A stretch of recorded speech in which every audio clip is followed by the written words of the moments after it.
I first became aware of Nicholas Britell's beautiful work on If Beale Street Could Talk before I'd seen the film, due to parts of it being used as a reference for a project that I'm working on.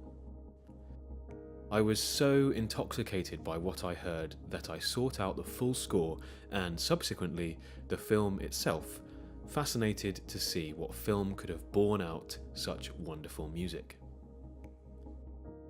In an interview with Sarah Bradbury from The Upcoming, Britell provides some insight into his process and his working relationship with Jenkins. On Moonlight, we started this process where we would really explore our feelings and follow the emotions of the story, so almost like creating an atmosphere, I think, in the sound world of how should this movie feel, and we continued that kind of an open, exploratory process, I think, with If Beale Street Could Talk, where initially Barry said to me that he was feeling brass. He was thinking that there would be horns in this kind of a sound world, and I started writing pieces, and then we felt something was missing, and we were missing strings, and the strings became this feeling of love, because the movie really deals with love in many different forms. The resulting score is one of pathos, depth, and contrast. Britell successfully gives us all these different colours using reasonably limited orchestration, relying heavily on cellos and piano, as well as moments of brass and woodwind. A fascinating mixture that's the result of the explorative process that Britell describes. Inevitably, there are going to be things that I'm going to discuss in this video that you might count as spoilers, but I'm not convinced that this is the sort of film or the sort of score that's going to suffer from you knowing about it beforehand, so it might even enhance your enjoyment of the film. So, without any further ado, my name's James Joshua Otto, and these are my thoughts on Nicholas Britell's score to If Beale Street Could Talk, directed by Barry Jenkins. After a brief opening prologue, the film sets the scene as we get the cue, the children of our age. This is the story of a young black couple in New York City during the 1970s. It's therefore a delightful surprise to hear Britell lifting chords from Bernard Herrmann's Taxi Driver score, a film set in the exact same time and place, albeit involving very different characters. The main G minor 9 chord is voiced and arranged in such a similar way that I don't think this can be a coincidence, and it's followed by the same C major chord too, albeit with a slight rhythmic tweak. Here it is in Taxi Driver.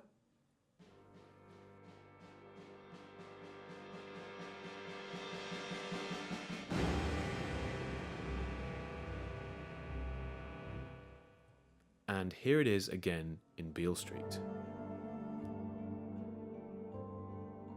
The Celesta and pizzicato string pattern give us this feeling of inevitability, of time trudging forward, while the brass chords and piano melody help to introduce us to the sound world of the score that follows. It's clear that whilst the film is setting the scene visually and contextually, Britell is also preparing us musically for what is to come. There are two main sound worlds that exist in the film. One of darkness and the horrors of unjust incarceration, and the contrasting world of love, joy, and hope. Strings dominate the music of love, seen clearly in Eros, which plays during the first time our two main characters, Fonny and Tish, make love. The tremolando strings form a perfect mirror to the loud rainfall on the tin roof of Fonny's loft, as well as highlighting the anticipation and passion of the two lovers.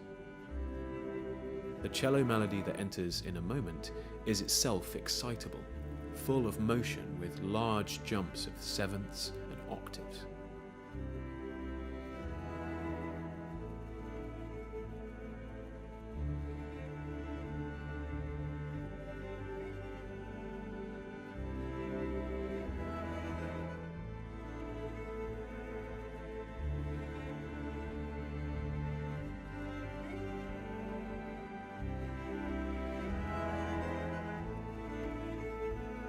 Conversely, the score also has moments of tension and discomfort and fear, and we find these patently displayed in hypertension.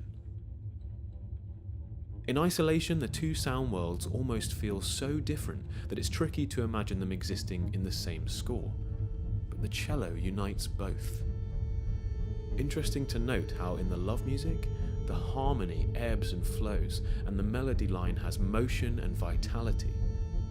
Whereas with the music of fear and tension, the harmony is static, and the solo lines remain on one stationary note, even without vibrato.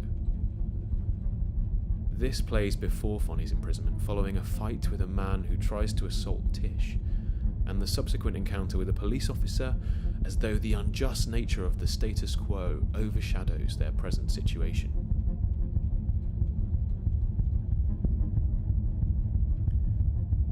The other primary musical motif that accompanies many of the most joyful moments of our two leads, Tish and Fonny, is found in its fullest form in Agape, played during the scene when Fonny and Tish finally manage to secure an apartment for themselves for the first time.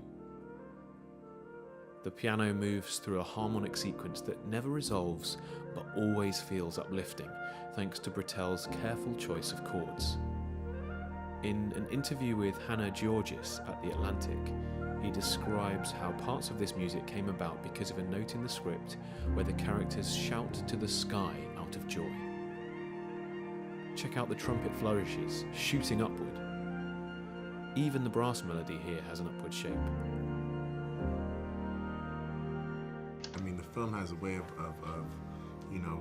leaving you broken and so full at the same time. Yeah. You know, it's one of those things where despite this tragedy, this tumultuous time that this young couple has found themselves in, there's an incredible light in the baby that's about to come into this world, and in our relationship, our love for each other that helps us see it through.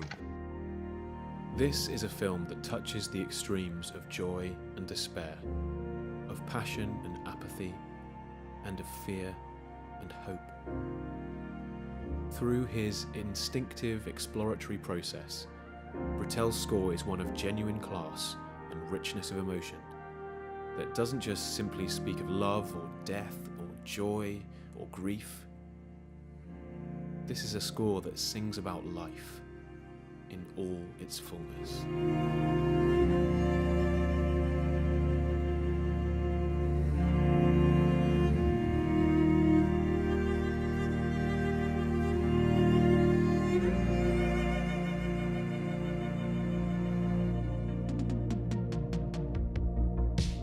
Folks, thank you so much for watching. I hope this video was interesting and informative. Let me know in the comments below what you thought of the score, if there are any other films that you'd like me to analyse or review, and don't forget to subscribe so you catch the other videos. I'll see you next time. Cheers.